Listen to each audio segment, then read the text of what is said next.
Eu estou em casa, a Mônica e o pastor Davi. É a terceira vez que eu venho na igreja, mas a gente tem uma relação constante. E eu sei que quando eu estou em apuros, eu posso contar com esses pastores. E eu estou sempre em apuros. Eu estou sempre me metendo em confusão. E eles sabem disso. Uma alegria estar com vocês, irmãos. Uma alegria enorme. E emocionada em conhecer o netinho. Que coisa mais linda. Um bebê muito lindo. Irmãos, é difícil para mim pregar. Tem sido muito difícil hoje aceitar convites para estar em cultos.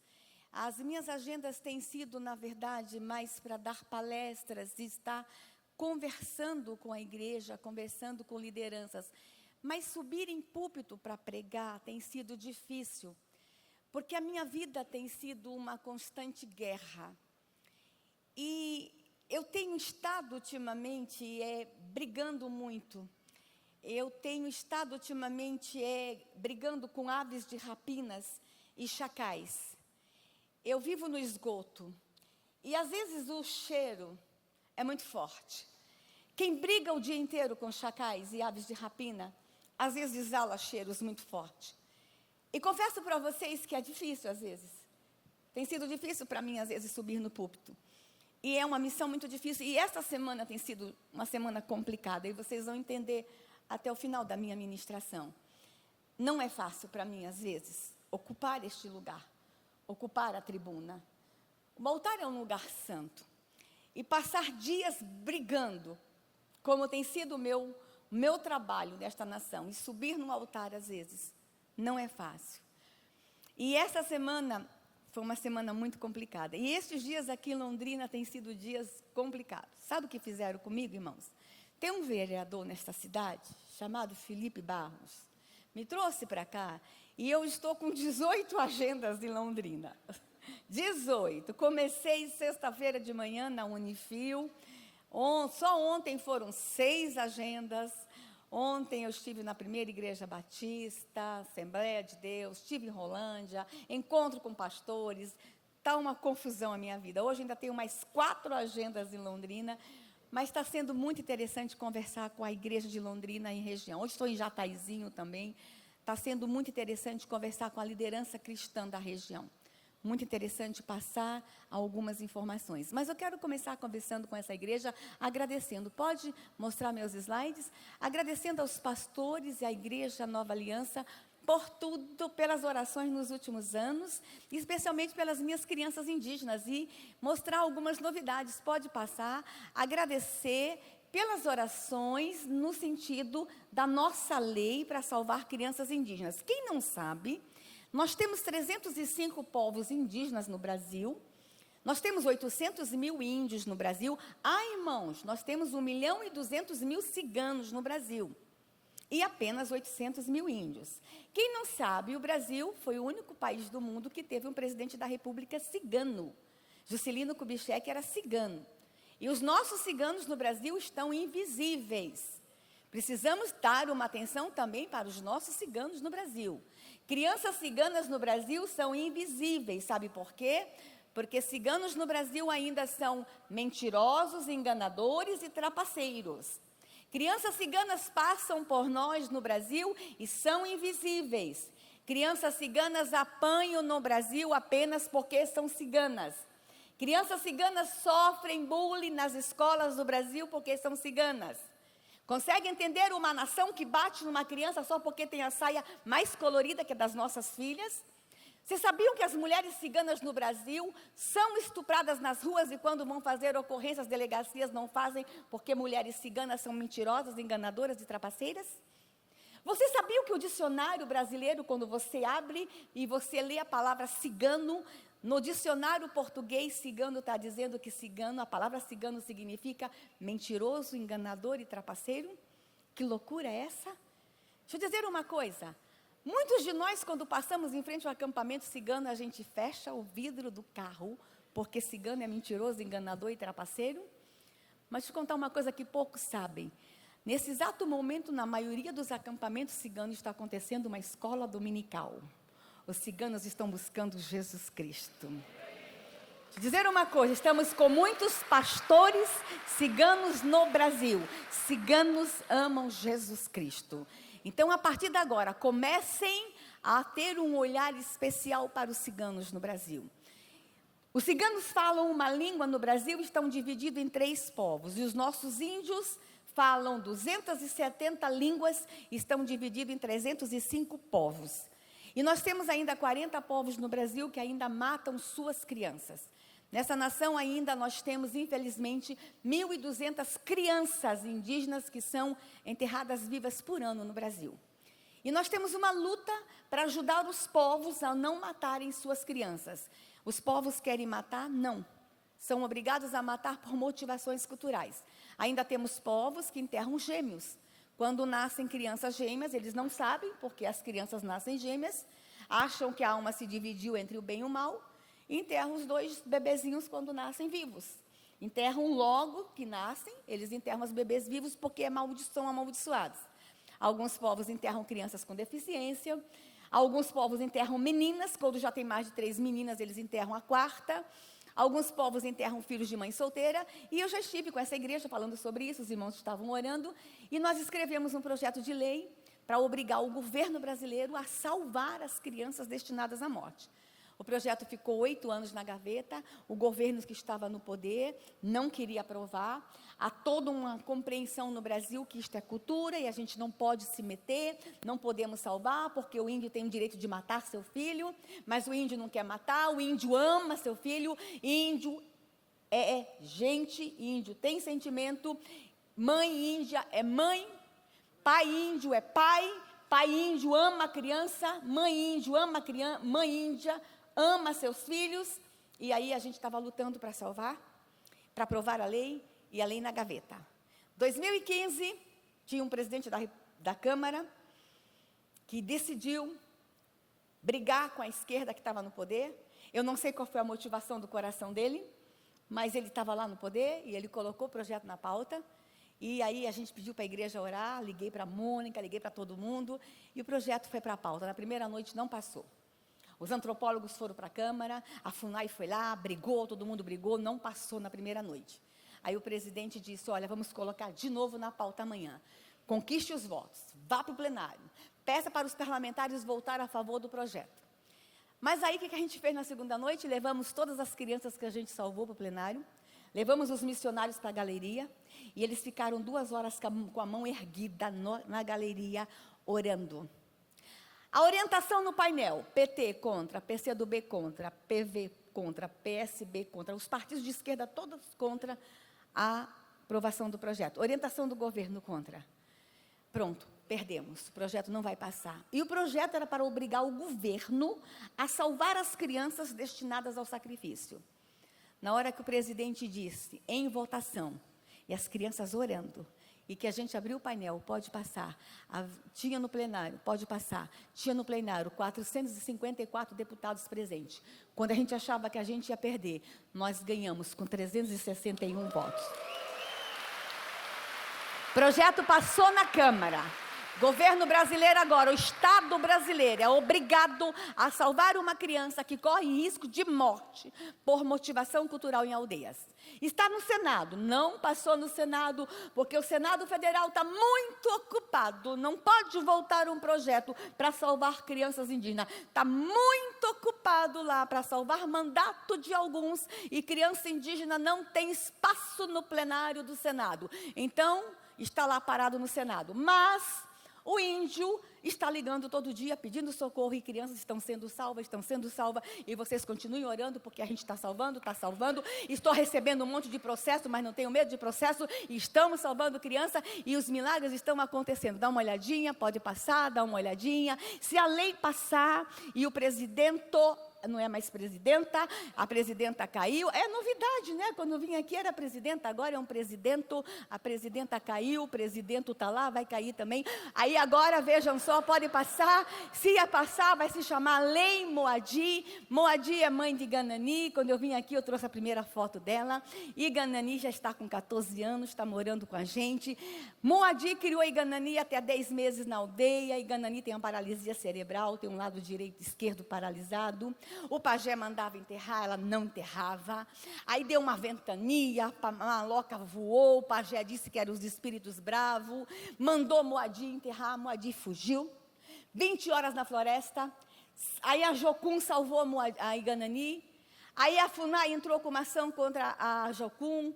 Aí nós trouxemos o Moadir para Brasília. Iganani está morando com a gente, está com 14 anos, pode passar. Está no 7º ano, sabe ler, sabe escrever.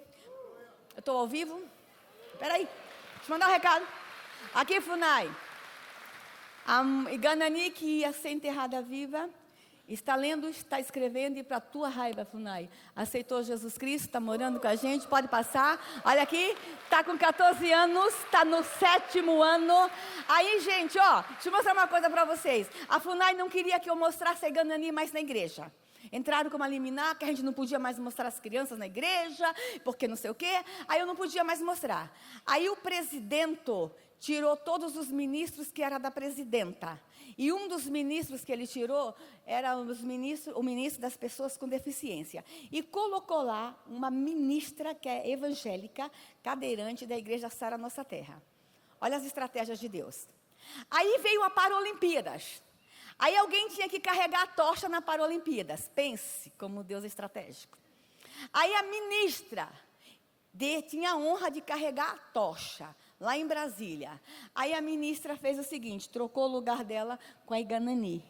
A menininha que eu não podia mais mostrar na igreja, o mundo inteiro teve que assistir e carregar a tocha. Já que o mundo assistiu, vocês podem ver a menininha carregar a tocha. Deus é Deus. A Iganani, gente, quando ela carregava a tocha, ela batia a mão assim no peito, eu estou viva, eu estou viva, eu estou viva. O mundo inteiro viu a nossa menininha carregar a tocha. Está linda, extraordinária. Pode passar. Pode passar. Esse é o Amalé que eu trouxe da outra vez.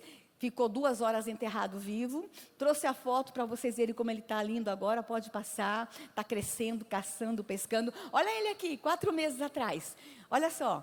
Lindo, maravilhoso. Aquele foi na Câmara recentemente lutar, continuam lutando lá para salvar as crianças. Eu só trago essa foto para a igreja ver, que eu estou muito preocupada que o Amalé está usando pulseirinha vermelha e preta, está torcendo pelo Flamengo. Por favor, orem por ele, pode passar, continue. A mãe dele sendo homenageada, a mulher que salvou ele ficou enterrado 2 horas. Essa é uma outra menininha que a gente ajudou a salvar, pode passar.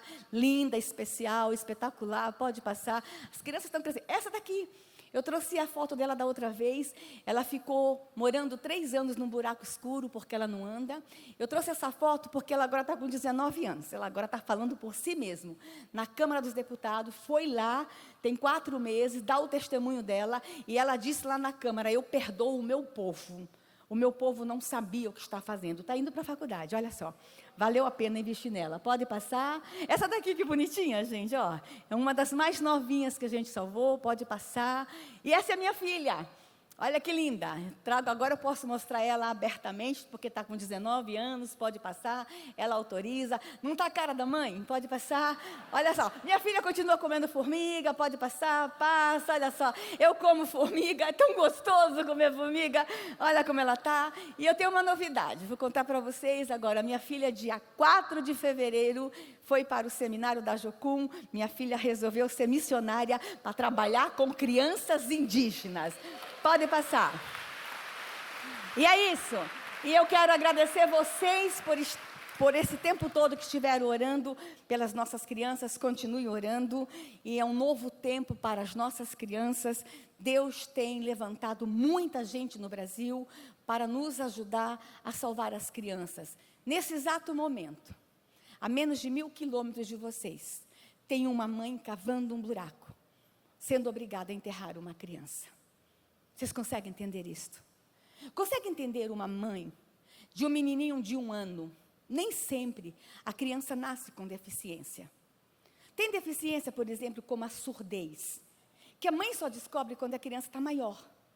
Vocês conseguem entender uma mãe de um menininho de 1 ano que ela amamentou e que ela ama? Que ela ama de uma forma extraordinária, porque índio ama a criança. Consegue entender essa mãe cavando agora um buraco? E a criança em volta dela, engatinhando, rindo, olhando para a mãe, achando que a mamãe está brincando. Vocês conseguem entender essa mãe cavando um buraco? e pegando o seu bebê e enterrando vivo. Vocês acham que essa mãe é feliz? Vocês sabiam que muitas mães índias no Brasil se suicidam para não matar os seus bebês? Vocês sabiam que quando se enterra uma criança viva, ela não morre na hora? As mães que enterraram criança falam para mim que eles choram debaixo da terra antes de morrer. É o choro que a FUNAI não escuta, a igreja. É o choro que o presidente Temer não escuta. É o choro que os antropólogos que defendem o relativismo cultural e que alguns jovens estudantes universitários aqui, que me acham louca, não escutam. É o choro que a igreja não escuta.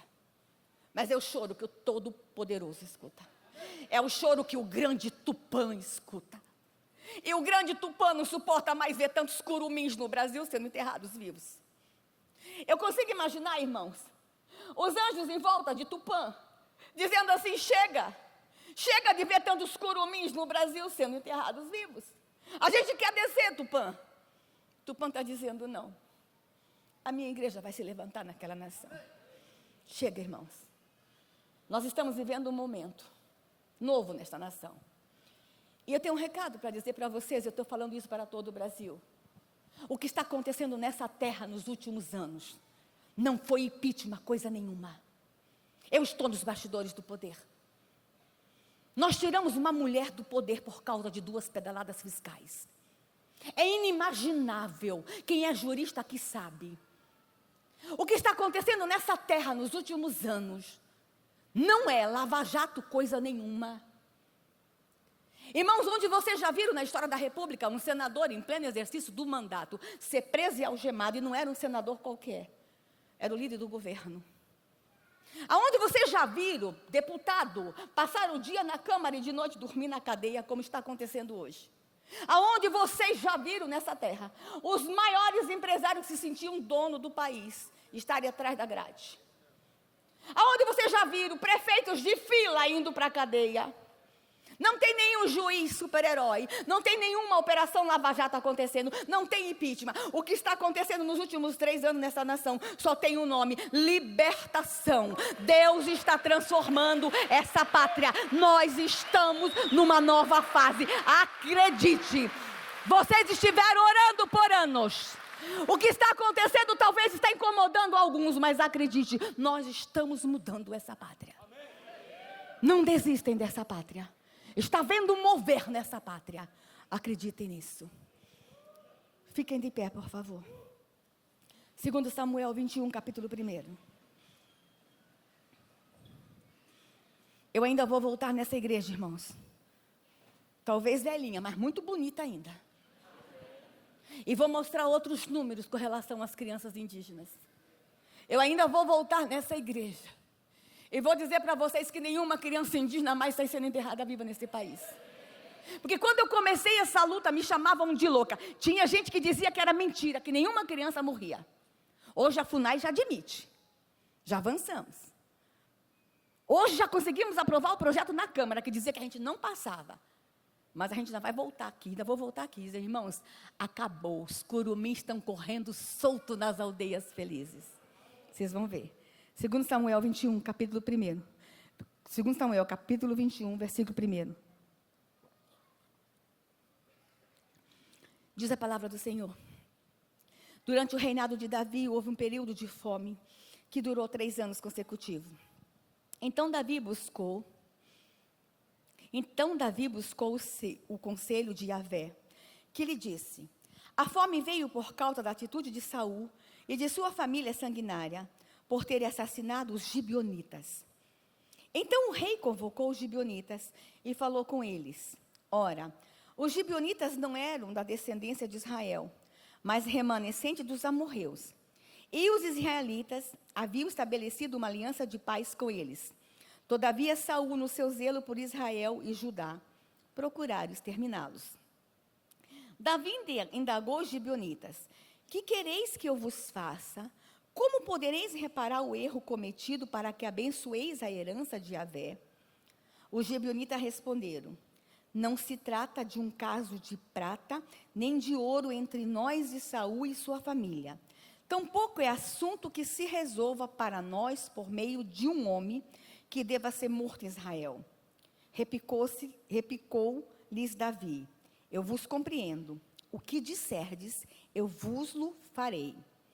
Então os gibeonitas solicitaram ao rei: aquele homem aniquilou a nossa gente e planejou destruir-nos a todos, a fim de que não mais existíssemos em todo o território de Israel.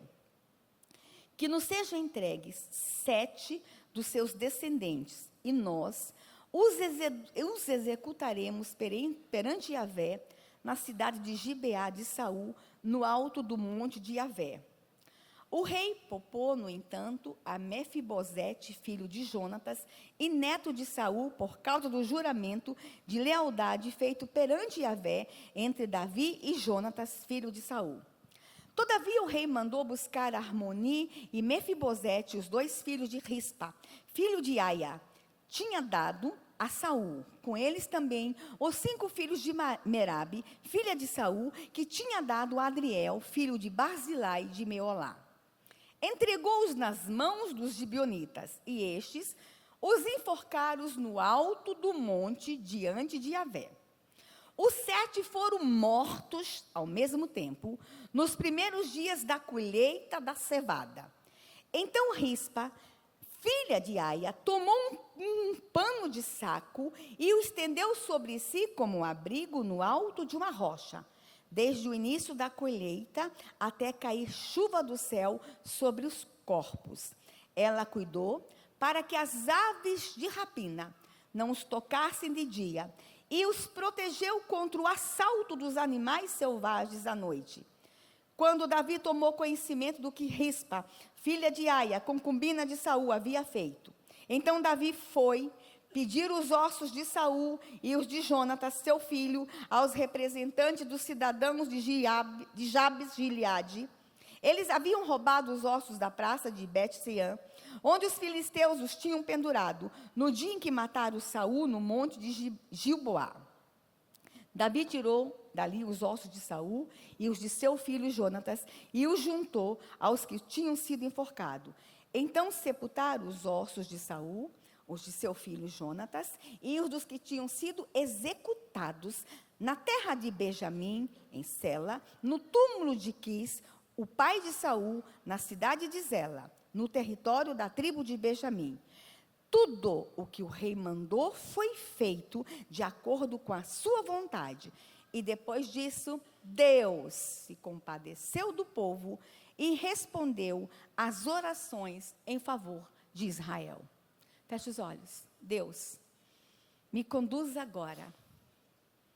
Deus, talvez tenha algumas pessoas aqui que acompanham o meu ministério, que têm resistência e que não concordam com as coisas que eu fale. Deixa eu pedir uma coisa agora, grande Deus. Quebra as resistências. Apenas o Teu Espírito Santo esteja reinando aqui. Se tem alguém do outro lado, Deus, que está acompanhando o culto agora, também quebra as resistências. Que eu fale tão somente o que Tu queres que eu fale. Eu me rendo à Tua vontade, eu me rendo. Em nome de Jesus Cristo. Amém. Pode sentar, irmãos. Vocês conhecem essa história. Davi chega ao trono. E vocês sabem como foi difícil Davi chegar ao trono. Ele é ungido rei de Israel. É o rei escolhido por Deus. O povo esperava que Davi chegasse ao trono, como havia uma expectativa. E Davi chega ao trono. E quando Davi chega ao trono, todos esperavam que na hora que ele chegasse ao trono, era o rei segundo o coração de Deus, o homem segundo o coração de Deus, o rei ungido, o rei amado, uma expectativa. Todos esperavam que na hora que ele chegasse ao trono, ia acontecer o quê? Prosperidade e bênção em Israel. O próprio Davi achava isso. Puxa, eu sou o rei escolhido, eu sou o rei ungido, eu sou o homem segundo o coração de Deus. Vai ser um reinado de bênção. É óbvio. Quando Davi sobe ao trono, o que acontece? Por 3 anos, fome, dor e desespero em Israel. O que está acontecendo? Eu não sou o rei escolhido? Eu não sou o rei ungido? O que está acontecendo em Israel? E Davi começa a ficar agoniado, e o povo também, e começa a haver dúvida em Israel. Não é o homem de Deus? Não é para ter prosperidade? E a decepção começa a chegar em Israel. E o que vai acontecer no Brasil também. Cuidado. Tem gente aí achando que na hora que a gente pôr o homem lá, tem gente aí já querendo já se acostumando com algumas coisas. Já tem gente até com uma frase aí, é melhor já ir se acostumando, cuidado. É na hora que chegar o homem lá, achando que vai ter paz. Cuidado, não é assim. Então, quando Davi chegou lá, todo mundo achava que ia ter paz em Israel, e a paz não vinha. E começaram a dizer, está aí, o homem está lá e não tem paz, está tendo fome em Israel. E próprio Davi começa a ficar agoniado. 3 anos de fome, seca e desespero em Israel. Aí Davi vai falar com Deus, Deus, eu estou aqui no trono, eu sou o rei ungido, o Senhor me ungiu, o Senhor me escolheu, foi tão difícil, Saul não queria que eu viesse, olha a luta que foi para eu chegar aqui, agora eu sou o rei e está tendo fome, o que está acontecendo? Aí Deus fala, sabe Davi, está tendo fome porque tem pecado de sangue em Israel. Sabe o que aconteceu, Davi?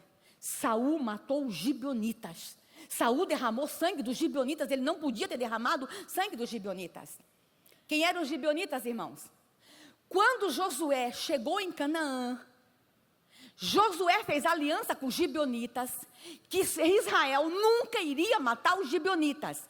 Então Josué foi diante de Deus e fez uma aliança com os gibeonitas, e em nome de Deus prometeu que nunca Israel mataria os gibeonitas. E quando você faz uma aliança em nome de Deus, você tem que cumprir a aliança.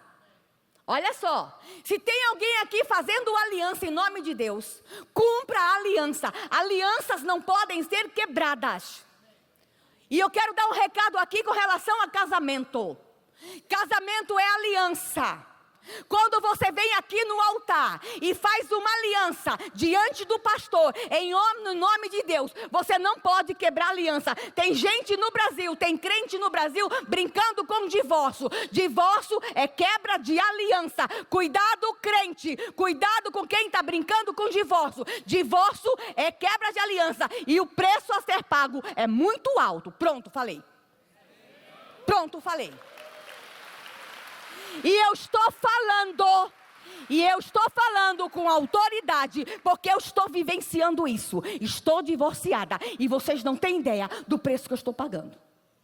Não dei causa ao divórcio e eu estou pagando o preço. Só pode ser doido largar uma mulher bonita dessa, né?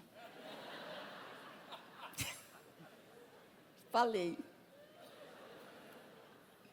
Irmãos, não brinquem com alianças. Josué fez uma aliança indevida. Josué não podia ter feito aliança com os gibeonitas, porque na lista dos povos que tinham que ser exterminados, os gibeonitas tinham que ser exterminados. E os gibeonitas enganaram Josué. Josué fez uma aliança que não podia. Eles enganaram. E Josué caiu no conto dos gibeonitas, mas fez aliança. Já que fez aliança, tinha que respeitar. Se tu faz aliança, cumpra a aliança. Tem muito jovem dizendo, eu vou casar, se não der certo eu divorcio. Não venha brincar de aliança e depois romper a aliança. E aqui vai um recado para a igreja com alianças políticas. Cuidado com as alianças políticas. A igreja brasileira errou em fazer alianças erradas na política. 2018 está aí. Cuidado, igreja, com as alianças indevidas. Cuidado com os gibeonitas enganando a igreja.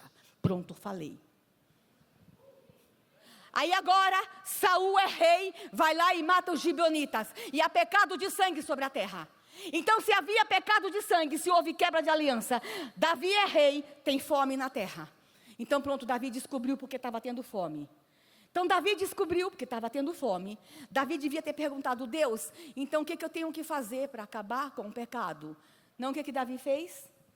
Foi lá e perguntou para os gibeonitas. Olha o erro de Davi.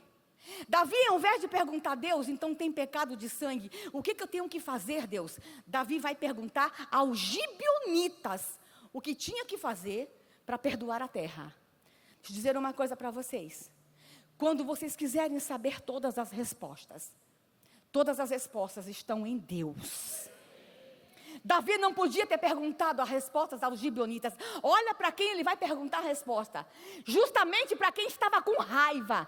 Os gibeonitas estavam com raiva de Israel, porque Saul tinha matado os gibeonitas. Vocês não podem perguntar respostas, vocês não podem buscar conselho em pessoas que estão com raiva, em pessoas derrotadas, em pessoas amarguradas, em pessoas destruídas, amarguradas, pessoas com sede de vinganças. Não pode dar conselhos para a tua vida.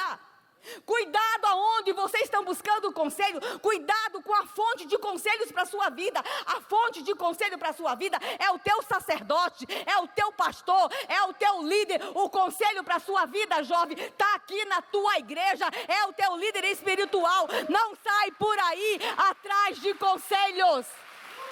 O conselho para a tua vida tem que vir do céu. As respostas da tua vida tem que vir de Yahvé. Aí Davi vai lá e fala: gibeonitas, o que vocês querem que eu faça para vocês perdoarem a terra? Olha os gibeonitas, eita, chegou a nossa hora. Agora a gente se vinga. Vai perguntar para pessoas que querem ser de vingança? O que eles disseram? Agora a gente se vinga. Ó Davi, a gente não quer ouro, a gente não quer prata, a gente quer 7 filhos de Saul para enforcar. Pensa, eles queriam sangue. E Davi disse: o que vocês pedirem, eu darei. Palavra de rei não volta atrás. E agora eles pedem 7 filhos. Olha a saia justa de Davi. Davi agora ia ter que entregar 7 parentes deles, porque Davi era genro de Saul. Pensa a confusão na vida de Davi. Ele agora é rei não volta atrás, e tem que entregar 7 parentes. Como é que ele ia escolher agora 7 parentes deles para entregar para os gibeonitas? Consegue entender que noite foi aquela para Davi? Qual dos 7 parentes ele ia escolher?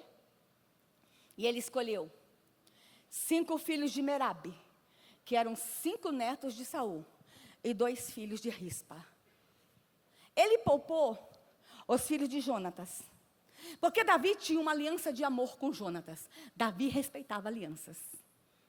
Mas ele entregou os 5 de Merabe, 5 netos de Saul, e 2 filhos de Rispa. Rispa era uma das esposas de Saul.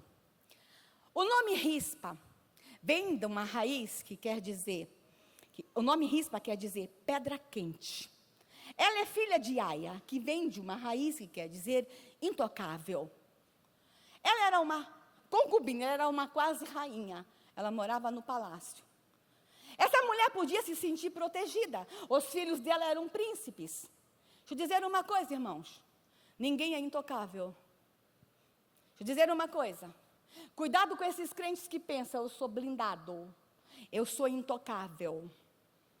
A dor, a adversidade, a tormenta também chega na casa de rei. Todos nós estamos sujeitos a dor, sofrimento e tormenta. Ninguém é intocável. Ser crente não quer dizer que você está intocável.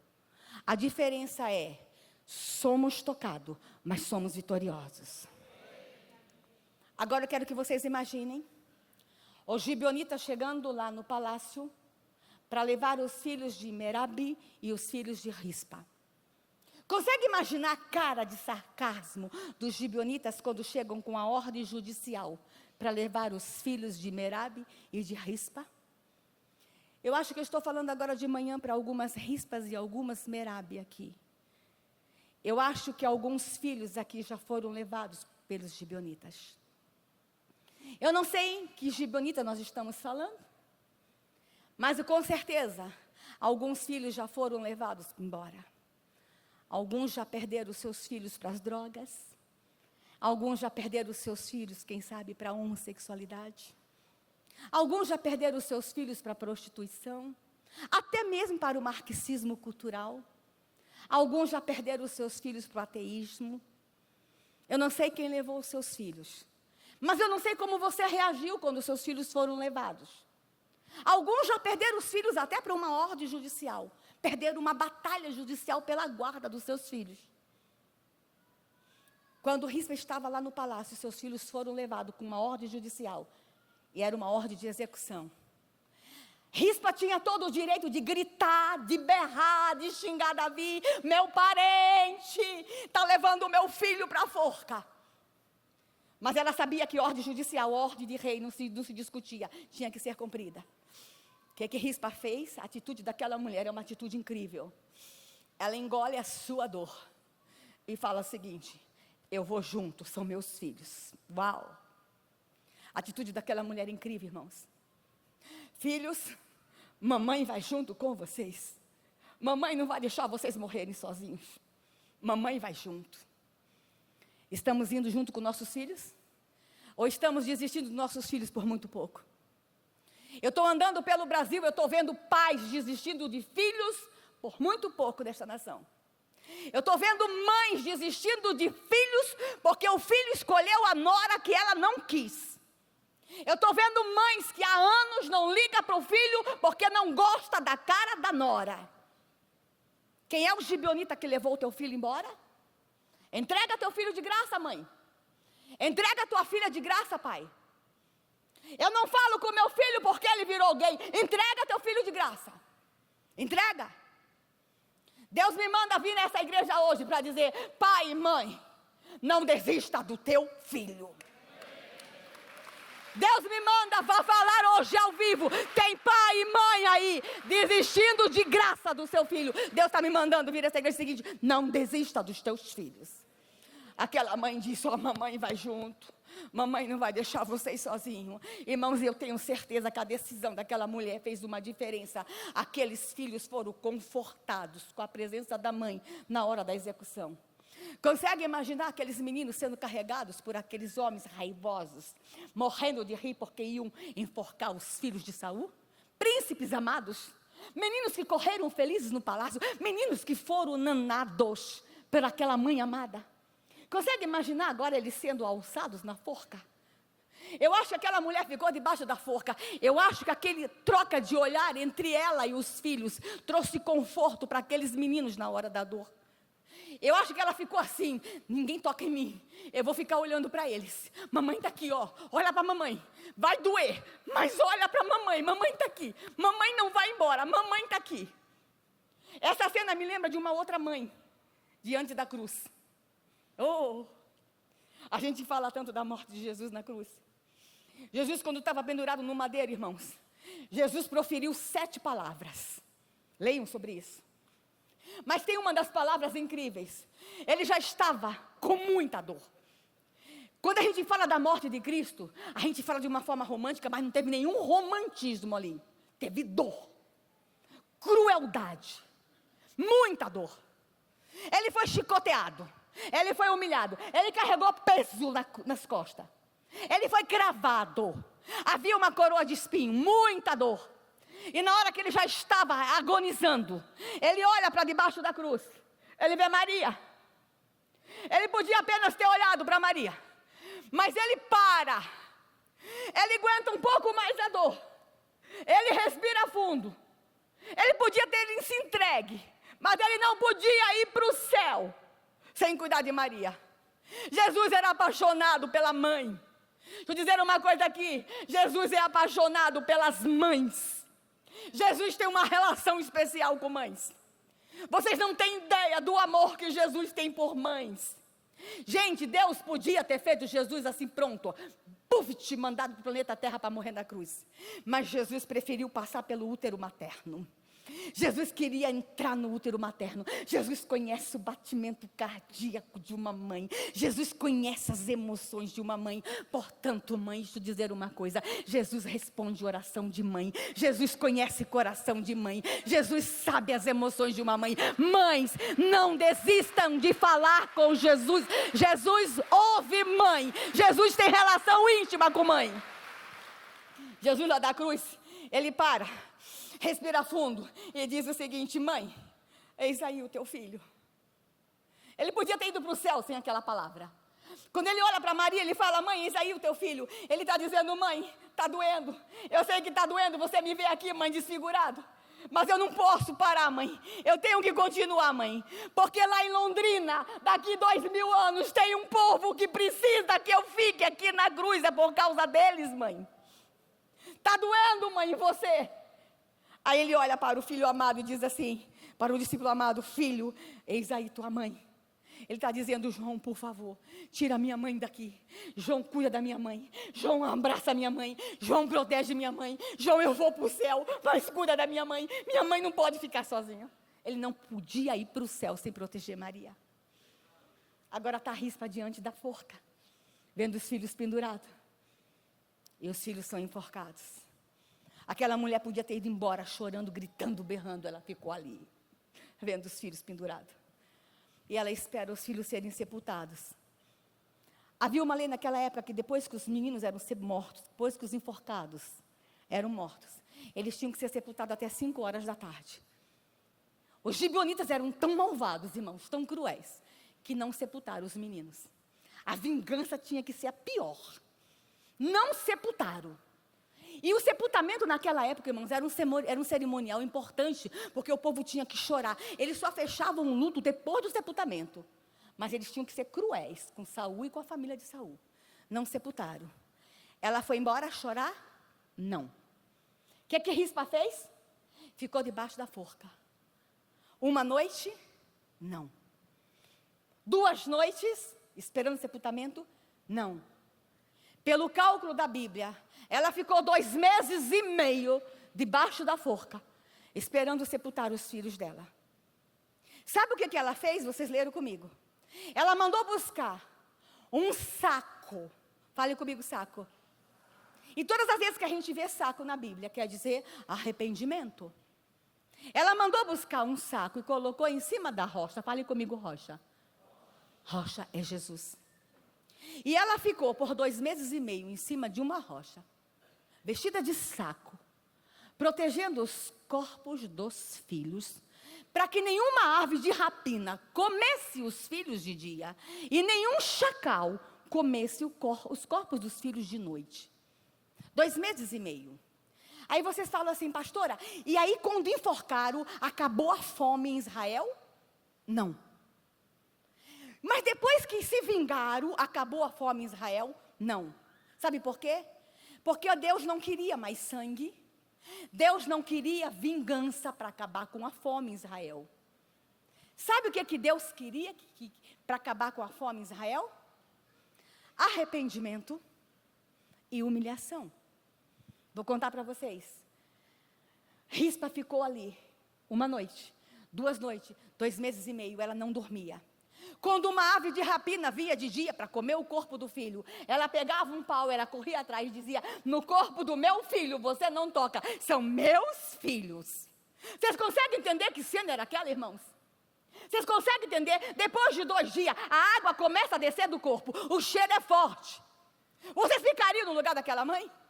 Vocês conseguem entender? Com aquele cabelo solto, naquele sol escaldante de Israel, ela com um pau na mão dizendo: vocês não tocam nos meus príncipes, são meus filhos. Vocês conseguem entender? Tentando tirar um soninho de noite e os chacais vindo para comer os filhos. Nos meus filhos vocês não tocam. Chacais não tocam nos meus filhos, meus bebês. Consegue entender? E o povo todo vendo aquela mulher de noite e de dia correndo atrás de chacais e de aves de rapina. E o povo, na hora que via aquela mulher vestida de saco, começava a reconhecer os pecados de Saul. Reconhecimento de pecado. E o povo começou a se humilhar. E aí Davi descobriu o que ela estava fazendo. E Davi teve seu coração tocado. E quando o coração de Davi mexeu, Davi mandou buscar os ossos de Saul, os ossos de Jonatã, que tinham sido roubados, os restos mortais dos 7 enforcados, e Davi deu um sepultamento digno. Só depois que Davi enterrou eles, que acabou a fome em Israel. O que Deus queria? Arrependimento. Rocha. A história se repete no Brasil hoje. Essa nação está doente. Essa nação está doente. E o que nós vamos fazer agora para sarar essa terra? Nós vamos nos vingar. O que está acontecendo com essa terra e por que essa terra está doente? Nós também matamos os nossos gibeonitas. Há pecado de sangue nessa terra. Pastora, que pecado de sangue? Matamos os nossos gibeonitas nessa terra. Explica, pastora, vou explicar. Quando essa terra foi descoberta, lá atrás, Chegaram aqui e deram o nome dessa terra de Santa Cruz. Estou mentindo? Colocaram uma cruz e disseram que essa terra seria cristã. E uma terra cristã faz uma aliança de proteger criança. Ser cristão é proteger criança. Em João 21:15, quando Jesus ressuscita e chama Pedro, ele diz o seguinte: tu me amas? Sim, eu te amo. Então apacenta os meus cordeiros. João 21:15, apacenta os meus cordeiros. Ser cristão é cuidar de criança. Aí a terra de Santa Cruz, que promete ser cristã, que promete cuidar de criança, a primeira coisa que faz, invade as aldeias e mata crianças indígenas. Eram 6 milhões de índios, matamos crianças indígenas. Depois essa terra traz crianças escravas acorrentadas. Meninos negros foram mortos, meninas negras foram estupradas nessa terra. Há pecados de sangue na história dessa terra. Matamos gibeonitas. Temos pecados de sangue. E a gente continua. Quem são os outros gibeonitas? Vêm os colonos colonizar essa terra. Os capatrazes nas fazendas estuprando menininhas e menininhos. Temos gibeonitas nessa terra. E hoje, pastora, continuamos matando os nossos gibeonitas. Vai na orla em Salvador, vai na orla no litoral. Menininhas de 8 anos sendo estupradas por turistas. Há pecados de sangue nessa terra. E como vamos sarar essa terra, pastora? Dividido entre esquerda e direita? Dividido entre bolsomitos e os conservadores e os liberais? Não. Essa terra só vai ser sarada quando todos nós nos arrependermos. E quando toda essa nação for para a rocha. Quando toda essa nação buscar a rocha, a solução para essa nação é a rocha, é a rocha, é a rocha. A solução para o Brasil é Jesus, é Jesus, é Jesus. Não tem outra solução para o Brasil que não seja arrependimento e a rocha. E eu tenho um outro recado para vocês. Além da gente buscar arrependimento para o Brasil e buscar a rocha, o meu segundo recado para vocês é que Jesus está pedindo para que nós, cristãos, nos levantemos como rispa. O que é isso, pastora? O Senhor Deus está nos chamando para que a gente hoje comece a chorar pelos nossos filhos enquanto estão vivos e não pelos nossos filhos mortos. O que é isso, pastora?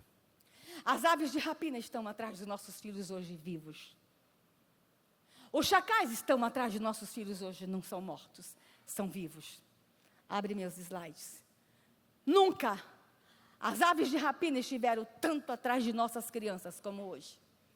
Deixa eu mostrar uma imagem para vocês. Essa foto aqui é a foto mais linda que eu tenho.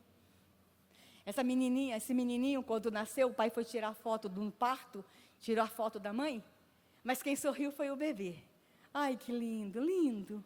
Como eu gostaria que a minha vida fosse só criança sorrindo. Essa foto entrou no livro do recorde como o sorriso mais lindo do mundo. Mas não é essa foto que eu trabalho todo dia. As aves de rapina não me deixam felizes todos os dias. Quando eu falei para vocês que é tão difícil para mim pregar na igreja, infelizmente a imagem que eu trabalho todo dia, pode passar, é essa aqui. Eu trabalho com a dor da criança no Brasil. Eu sou assessora jurídica da Frente Parlamentar da Família. E lá na Frente Parlamentar da Família, no gabinete do senador Magno Malta, irmãos, todos os dias chegam as mais terríveis denúncias. Vocês não têm ideia o que as aves de rapina estão fazendo com as crianças no Brasil. Eu chego para trabalhar segunda-feira de manhã, ligo o meu computador e tenho que assistir uma imagem de um pai no Brasil fervendo uma panela de água e colocando a mão do seu filhinho de 1 ano na panela, porque o bebê não quis comer iogurte. Sabe o que é ligar meu computador e ter que assistir uma imagem de um médico pediatra no Brasil abusando de uma nenê de 29 dias? Sabe o que é assistir uma imagem de um pai no Brasil abusando de um nenê de 3 meses, a mãe filmando e rindo? Aves de rapina, chacais, pode passar. O ódio à criança no Brasil é tão absurdo, irmãos. As aves de rapina estão em todos os lugares, que nós estamos encontrando nas redes sociais no Brasil uma verdadeira jornada de ódio à criança. Esse Facebook aqui, na hora que eu printei, ele tinha 1.177 curtidas. A gente tem uma força-tarefa no Senado de manhã para derrubar esse tipo de página. De tarde, a gente derruba uma de manhã, de tarde tem mais 10. Esse cara, só para ter uma imagem chocante no Facebook dele, ele estrangulou um bebezinho até um bebezinho ficar roxo. Chacais. Vocês não têm ideia como eles estão pregando ódio a crianças no Brasil. Nos últimos 5 anos, a violência contra a criança nessa nação cresceu de uma forma tão absurda. Aí quando eu disse para vocês que é tão difícil para mim subir aqui e pregar, eu passo o dia brigando contra aves de rapina na nação. Eu passo o dia brigando contra chacais. E Deus tem nos chamado hoje para a gente se levantar, para chorar pelos nossos filhos vivos. Para a gente se levantar como rispa e dizer, fora aves de rapina dessa nação. Passa, por favor, passa, por favor. A próxima imagem, por favor. Irmão, vocês têm, olha, o ódio contra a criança se dá, inclusive, em nome, pode passar em nome de ideologias. Nós temos pessoas hoje, feministas, que querem lutar por seus direitos, mas no fundo é ódio à criança. Essa mulher, ela está falando para mulheres que não querem ter filhos. Tudo bem, tem direito, mas olha as mensagens. Bebês tão insignificantes e mesmo assim conseguem deixar um rastro de destruição por onde passa. A mensagem é contra a criança. Continua, por favor. As mensagens. Razões para se ter um cachorro ao invés de um filho. Próxima mensagem. Olha as mensagens bem claras. Jogue fora tudo aquilo que te faz mal. Olha o que está jogando fora. Criança. Próxima imagem, por favor. Os números que nos assustam, irmãos. Números oficiais. Pode passar. Somos o 4º país do mundo que mais mata crianças e adolescentes. Pode passar. A próxima imagem, por favor. Segundo a Unicef, pode passar, a próxima imagem. Nós somos o 7º que mais mata adolescentes. Se a gente juntar crianças e adolescentes, somos o 4º. Se tirarmos adolescentes, somos o 7º. Pode passar. E os números nos assustam. A criança brasileira é a que mais tem medo de violência no mundo. Quando eu era criança, eu tinha medo de lobisomem. Hoje as crianças brasileiras têm medo de bala perdida. O que estamos fazendo com as crianças no Brasil? Pode passar. Próxima imagem, por favor. A criança brasileira é a mais estressada do mundo. Por que tanta violência contra a criança brasileira? Parece que nos últimos anos, pastora Mônica, acontece uma nuvem de morte contra as crianças brasileiras. Olha os números para a gente acabar. Pode passar, continua. Olha só, pode passar a próxima imagem. As crianças no Brasil, elas estão com medo em casa, no lar, na escola, em todos os lugares estão correndo risco, pode passar. A gente encontra situações das mais absurdas. Olha essa cena, um pai dilacera o fígado de um menino de 8 anos, só porque ele estava lavando louça. Essa cena aqui, a gente encontrou um homem no interior, pode passar, no interior do Maranhão, um único homem, emasculou, castrou 61 meninos, matou e 61 meninos. Pode passar a próxima imagem. Estão dizendo que a violência contra a criança no Brasil é naturalizada. É natural violência contra a criança no Brasil? Nós temos sociólogos indo no Senado e dando entrevista que a gente nunca vai vencer a pedofilia no Brasil, porque ela é cultural no Brasil. Nós temos alguns filósofos falando que o incesto na região da Amazônia é cultural e que incesto não vai ser vencido no Brasil. Aves de rapinas, chacais, pedofilia não é cultura do povo brasileiro. A igreja evangélica se levanta como rispa e pega um pau e diz para esse sociólogo, pedofilia não é cultura do povo brasileiro. Pode passar, continua. Continua, pode passar, continua, pode passar. Vocês não têm ideia, irmãos, pode passar. O que está acontecendo com esta nação? Eu estive aqui alguns anos atrás e falei da violência sexual, mas dá uma olhadinha nos números que está acontecendo no Brasil. Pode passar. Pode passar. O que as aves de rapina têm feito. Agora usando a arte. Uma banda aqui no Rio Grande do Norte cantando música do pai querendo se relacionar com a filha. Olha o nome da música, e por que não? E como é que ele canta? Eu estou amando a minha menina e como eu adoro suas pernas fininhas. Eu estou cantando para minha menina para ver se eu convenço ela a entrar na minha. E por que não? Teu sangue é igual ao meu, teu nome fui eu quem deu, te conheço desde que nasceu, e por que não? Aí vem os artistas, mandar uma menina de 6 anos tocar no corpo de um homem nu. E eu tenho que aceitar isso como arte. Aves de rapina, chacais. Aí a gente entra com um projeto de lei lá na Câmara, nós somos racionários, nós somos fascistas, nós somos conservadores, nós somos rispa e estamos chorando pelas nossas crianças vivas. Nós não vamos chorar pelas nossas crianças mortas. Pode passar, continua. Olha aqui, irmãos, 1 a cada 3 meninas no Brasil estão sendo abusadas sexualmente. Olha aqui, papais, 1 a cada 3 meninas no Brasil estão sendo abusadas sexualmente. É muito. 1/3 das meninas estão sendo tocadas por aves de rapina. 1/3 das meninas estão sendo tocadas por chacais no Brasil. Pode passar, continua. O Disque 100 está mandando relatórios para nós de nos assustar. Pastora, a senhora já disse tudo isso aqui há 3 anos atrás. Não. Eu disse um número. Eu vim aqui dizer que o número triplicou de 3 anos para cá. Pode passar para aqui. Olha só. A Polícia Federal fez uma operação agora no final do ano. A maior operação contra o abuso sexual do mundo. O mundo inteiro falou sobre isso. Vocês não têm ideia. Em um único computador de uma ave de rapina, foi encontrado 1 milhão de imagens de abuso de criança. Olha o que nós encontramos. Pode passar na operação. A Polícia Federal encontrou a venda de um manual para atrair crianças.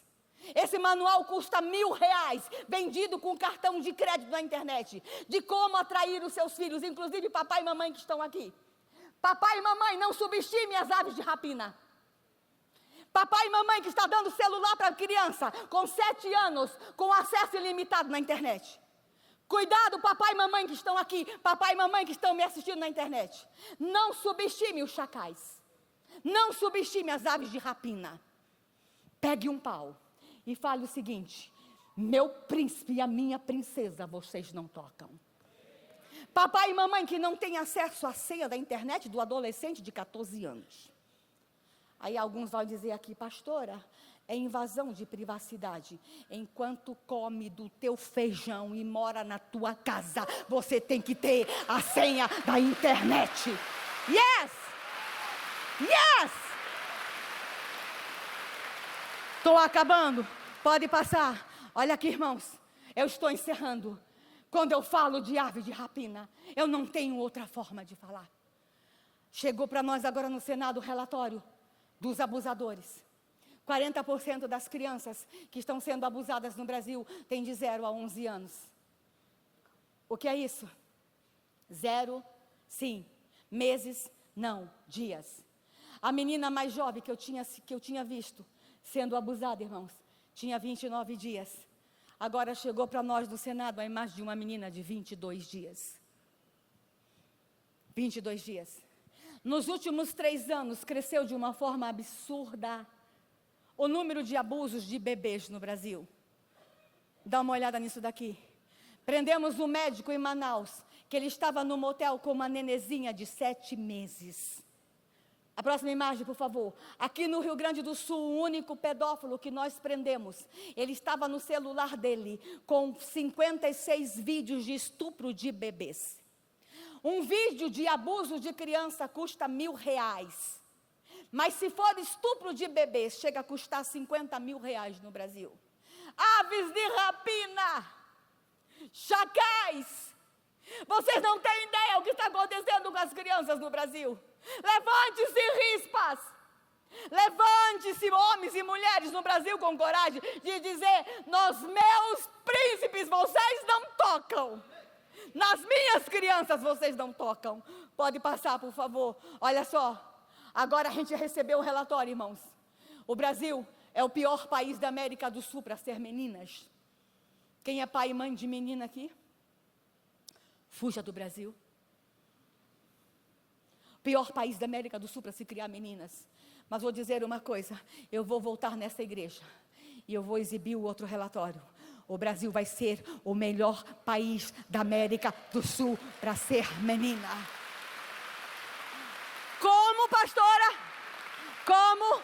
Quando essa nação for para a rocha, Quando essa nação for para a rocha, quando nos vestimos de saco, nos arrependemos das nossas alianças, nos arrependemos dos nossos pecados e dizer: Senhor, quando a gente ouvir o que está de fato em 2ª Crônica, nos arrependemos dos nossos caminhos, levantamos a mão e clamar e dizer: Deus, sara essa terra. Nós vamos ser o melhor país da América Latina para ser menina. Eu acredito nisso. Pode passar. Agora veja isso daqui, irmãos. Somos o 4º país do mundo em casamentos infantis. Pastora, eu não acredito. Não são os muçulmanos? O 4º país do mundo em casamentos infantis, pode passar. Só estamos perdendo para a Índia, Bangladesh, Nigéria e o Brasil é o 4º país do mundo em casamentos infantis. Pode passar, continua. As políticas educacionais continuam erotizando criança. Eu vim aqui da outra vez, mostrei um monte de coisa e eles continuam. Os chacais continuam no MEC, os chacais continuam nas escolas, as aves de rapina continuam erotizando crianças em nome de educação. Pode passar. Os livros continuam, pode passar. Agora temos no MEC um guia do MEC falando que crianças têm direitos sexuais. E um dos direitos sexuais é direito ao prazer, direito à masturbação. Aves de rapina, ocupar os espaços na educação do Brasil. Pode passar que eu estou acabando, pode passar que eu estou acabando. Olha esse livro.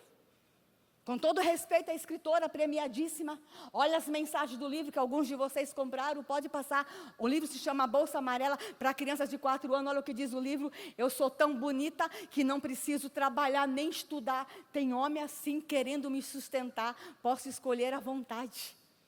Olha o próximo livro, por favor, que o MEC comprou, distribuiu nas escolas. Um livro que é uma historinha do pai querendo casar com a filha, incesto. Incesto agora é identidade de gênero no Brasil? Olha só, a historinha fala o seguinte, pode passar, inclusive chegou aqui em Londrina e o vereador Felipe fez uma ação e as escolas tiveram que retirar. Eram 3 filhas de um rei, todas 3 eram belas. A mais bela de todas, Heredegalda, se chamava. Um dia seu pai lhe disse: se quiseres casar comigo, serás a minha esposa e tua mãe nossa criada. Aves de rapina. Pode fechar. Olha aqui para mim, irmãos. E as ações contra as nossas crianças continuam. A tal da ideologia de gênero continua nas escolas. Tiramos do Plano Nacional de Educação, tiramos do Plano Estadual, tiramos do Plano Municipal, mas os professores estão em sala de aula falando: nós vamos falar disso para os seus filhos. E no passado era só eu que falava. Era um grupo de pastores que falava, mas agora tem uma boa notícia para vocês: eu não era louca. A rispa aqui não era louca, não. Semana passada, o Conselho de Medicina de São Paulo publicou uma nota, leiam, publicou, eu tenho um slide, acha o slide, só coloca aqui esse slide do Conselho de Medicina de São Paulo, publicou uma nota dizendo que é proibido falar de ideologia de gênero para criança, sabe por quê? As crianças estão ficando malucas. Eles estão dizendo, irmãos, que menino não nasce menino, e que menina não nasce menina. E sabe quantas opções, agora se segura aí na cadeira, essa é a novidade.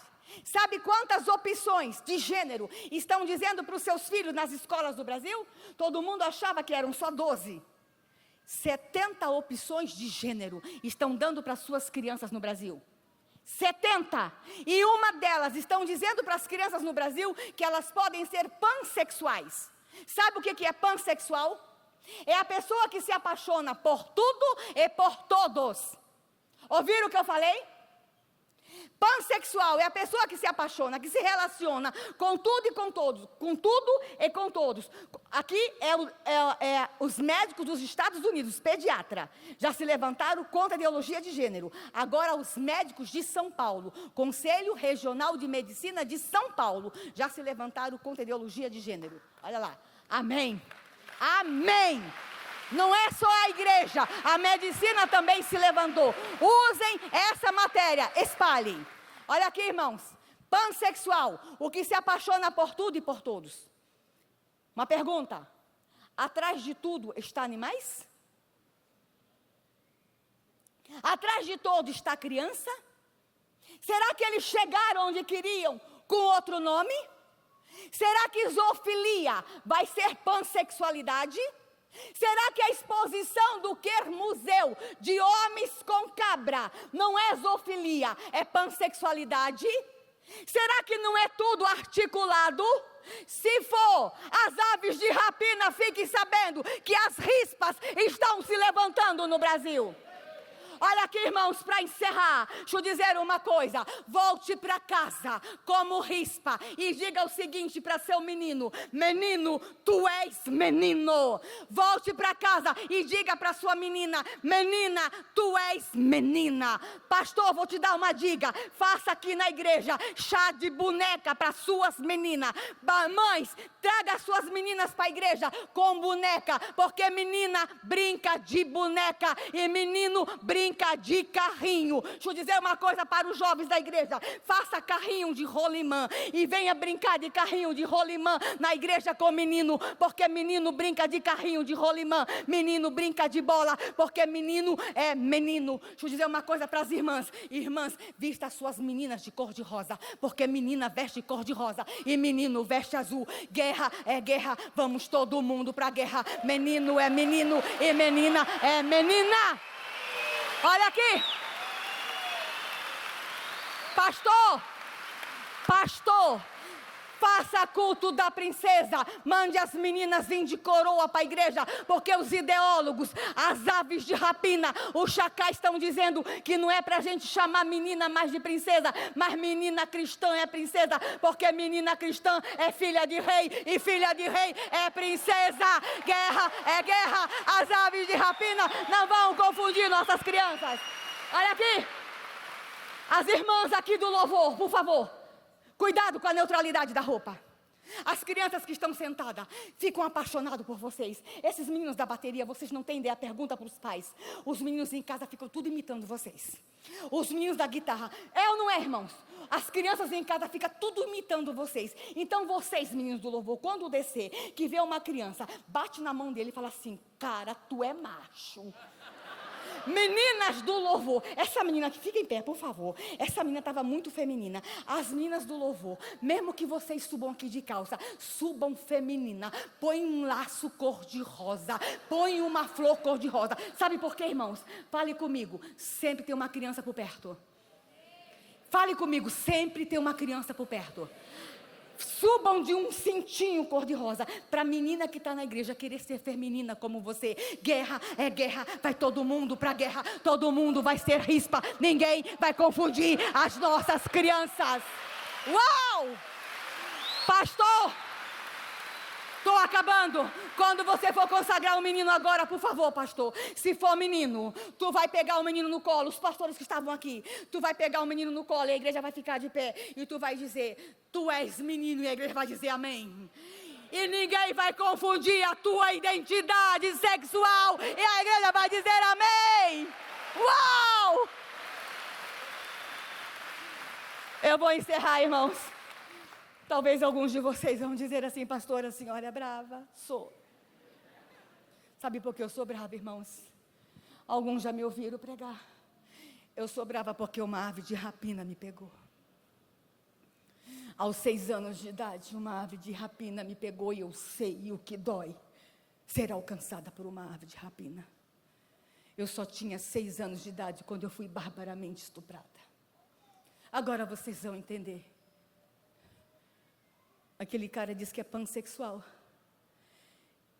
Ele é o mais famoso pansexual brasileiro. Ele deu uma entrevista que ele estava se relacionando com uma bicicleta. Fecha. Pode fechar meus slides. Aves de rapina. Olha aqui, irmãos. Eu sei o que é ser alcançada por uma ave de rapina. Fui barbaramente estuprada quando eu tinha 6 anos de idade. Foi tão grave que eu perdi o meu útero no abuso. Eu não tive a honra de gerar um bebê. No útero eu gerei no coração, por causa de uma ave de rapina. E não tinha uma rispa por perto para me proteger. Eu não tenho como falar de outro jeito. Eu passo meus dias da minha vida lutando contra chacais e aves de rapina. Às vezes eu tenho o cheiro de aves de rapina. De segunda a sexta eu trabalho no Senado lutando contra tudo isso. É difícil, pastora, subir aqui. É difícil buscar unção, Mônica. É difícil passar as madrugadas orando para vir aqui trazer uma palavra ungida para vocês. Não tenho aceitado convites para pregar porque é difícil. Tenho tentado levar as mensagens para a igreja, mas é difícil. O meu cheiro às vezes é forte. E eu não tenho como falar sem indignação. Dói ser alcançado por uma ave de rapina. Eu era uma menina tão linda, tão inocente. Estava hospedado na minha casa um falso pastor. Cuidado com as aves de rapinas e os chacais que vocês, pais, estão levando para casa. Proteja seu lar. Não desista do seu filho. Não entrega um celular para o seu filho porque você quer ficar no celular. Aí para você ficar compartilhando besteira no Zap Zap, você dá o celular para o teu filho para entreter ele, para você ganhar tempo no celular. Não te engane. Você está sabotando o teu filho. Tem pai que dá o celular para o filho porque é você que quer ficar no celular. Então você dá para ele ficar, para você ficar também. Não subestime os chacais. Meu pai estava muito ocupado construindo uma igreja. Não prestava atenção na gente. E levou um falso pastor lá para casa. E um dia eu fiquei sozinha com ele. Ele me machucou, ele me estuprou. E depois que ele me estuprou, eu já contei isso aqui na igreja, acho que 2 vezes, uma vez. Culto de mulheres, então posso contar? Depois que ele me machucou, irmãos, que ele sentiu todos os prazeres dele, foi horrível. Ele depois me colocou no colo e disse para mim que eu era culpada daquilo, porque eu tinha sido enxerida e seduzido ele. Ele não podia ter feito aquilo. Já não tinha machucado o meu corpo, já não tinha saciado os prazeres dele. E por que agora disse que eu era culpada? Foi horrível. Podia ter me largado lá com sangue, machucada, ido embora. Mas ele fez questão de dizer que a culpada era eu. E quando ele fez isso, ele me machucou pela 2ª vez, sabe por quê? Porque eu já tinha aceitado Jesus. E eu, para ir para o céu, eu não podia ser pecadora. Então eu achava que eu não ia mais para o céu, que eu era impura. Aquela ave de rapina tirou de mim o sonho mais lindo, que era ir para o céu. É isso que eles fazem, irmãos. Eles tiram o sonho de meninas e de meninos no Brasil. É isso que a escola faz no Brasil hoje, está confundindo nossos meninos e meninas. É isso que os chacais fazem, sepultam destinos, sepultam sonhos. Eu só tinha 6 anos. Eu voltei a sentar no primeiro banco da igreja, era uma menina tão feliz. E eu voltei a sentar triste, ninguém viu que eu estava triste. Ninguém na minha igreja viu. O ministério de louvor subia no púlpito e não via que a menininha que cantava tão lindamente não estava cantando mais. Porque estava todo mundo ocupado quando eu tinha 6 anos. O meu pai pregava tão lindo aqui no púlpito e não via que eu estava quietinha ali, porque meu pai estava ocupado construindo um grande templo, pastores. Meu pai estava muito ocupado com a alma de todo mundo e não via que a filhinha estava triste ali no primeiro banco. Os diáconos da minha igreja, eles iam tirar a oferta, passavam por mim, pulavam porque eu não tinha dinheiro para dar oferta. Eu era só um cordeirinho, só quem dá oferta é ovelha. Tem igreja que não se preocupa com cordeiro, porque cordeiro não dá dízimo, não dá oferta. Pronto, falei. E aí não olhavam para mim. Ninguém, não tinha uma rispa na igreja. Sabe quantos anos de abuso? Foram 2 anos consecutivos de abuso e ninguém viu. Se uma rispa tivesse me abraçado quando eu tinha 6 anos e dito para mim que eu não era culpada daquilo, a minha dor tinha aliviado. Se uma rispa tivesse espantado aquela ave de rapina, sabe quantas vezes eu sentei no primeiro banco da igreja com a calcinha suja de sangue? Quantas dores! Se uma rispa tivesse me levado ao médico, talvez eu tivesse salvo o meu útero. Mas ninguém percebeu que tinha uma criança na forca todos os dias. Passei a sentar lá atrás. Aos 10 anos eu quis morrer. Oh Deus. Aqui eu encerro. Na casa do meu pai tinha um pé de goiaba. E eu subi no pé de goiaba para morrer. Eu peguei veneno. E no dia que eu ia comer o veneno, que eu estava em cima do pé de goiaba, você sabe quantas vezes eu subi naquele pé de goiaba? Quantas vezes eu chorei? Quantas crianças estão em cima do pé de goiaba no Brasil? Quantos meninos confusos nas suas identidades sexuais? Quantos jovens no pé de goiaba confusos nas suas identidades sexuais porque foram abusados ou porque a escola confundiu? Talvez tenha alguém aqui hoje no pé de goiaba. Não sei por que você está no pé de goiaba. Talvez eu vim aqui hoje só porque tem alguém no pé de goiaba. Na hora que eu estava em cima do pé de goiaba com 10 anos, corpo machucado, achando que eu ia para o inferno. Para que viver? Ninguém se importava comigo. Nem a escola, eu já estava na escola. Percebia que eu estava diferente. Quando eu ia comer o veneno, irmãos, aconteceu um milagre. E é por isso que eu estou aqui hoje. Na hora que eu abri o pacote de veneno, que eu olhei para debaixo da pé de goiaba, eu vi a rocha. A rocha. A rocha desce do céu e vai para debaixo do pé de goiaba. Eu vi Jesus. Vocês conseguem entender isso? Eu não ia mais para o céu.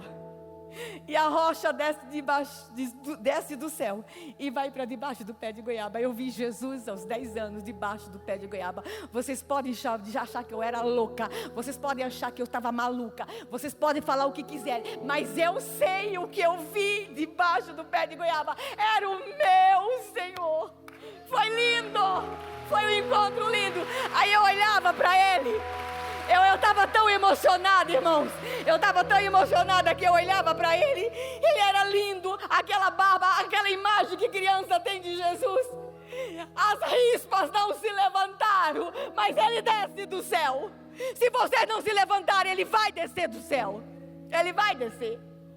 Aí Ele desceu. E Ele olhava para mim, Ele sorria. E eu fiquei emocionada que o veneno sumiu da minha mão. E Ele começou a levantar a roupa e subir no pé de goiaba. Eu dizia: Jesus não sobe, o Senhor não sobe subir. O Senhor vai cair. E eu com medo de Jesus cair no pé de goiaba, vou dar uma boa notícia: Ele sabe subir. Ele subiu. E Ele foi no galho onde eu estava. E Ele me deu o abraço que a igreja não deu. Ele me deu o abraço que a família não deu. E naquele dia a minha vida muda. E aquela menininha, que a ave de rapina e que aquele chacal quis destruir, foi transformada e se transformou nessa rispa maluca que está andando pelo Brasil dizendo: igreja, se levante, Brasil, se levante e proteja suas crianças. Aquela menininha se transformou nessa pastora que está andando por esta nação e por outras nações dizendo: se levante. E essa menininha está dizendo para o Brasil: Brasil, a rocha. A solução para ti é a rocha, é o saco. E eu descobri outra coisa, irmãos. Jesus quer ter uma relação extraordinária e sobrenatural com as nossas crianças. Se seu filho está falando que está vendo Jesus, acredite.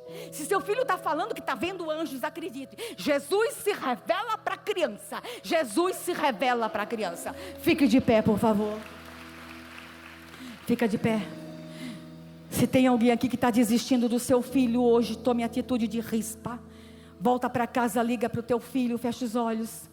Se tem alguém aqui que já entregou o filho para os gibeonitas, corre atrás, dá tempo, vá para a forca, corre atrás. Não foi enforcado ainda, dá tempo. Ah, pastora, foi uma decisão judicial, eu perdi a guarda. E daí? Tu perdeu a guarda, mas tu não perdeu o direito de pagar o preço no joelho, de se ajoelhar, de orar, de jejuar. Não desista do teu filho. Deixa eu dizer uma coisa: lute pelo teu filho, lute como rispa. Deixa eu dizer uma outra coisa: Deus está chamando para que rispa se levante a partir de hoje e diga para os chacais: nas nossas crianças vocês não tocam. Aves de rapina, espante as aves de rapina da escola, da rua, do local de trabalho. E nesta manhã também, Deus está me dizendo que tem gente no pé de goiaba. Eu não sei por que você está no pé de goiaba, se é por causa do teu casamento, a tua empresa que está falida, teus problemas emocionais, eu não sei por quê. Mas de uma coisa eu sei: a rocha desce do céu agora e vai subir no teu pé de goiaba. Yes. Yes. Pastor.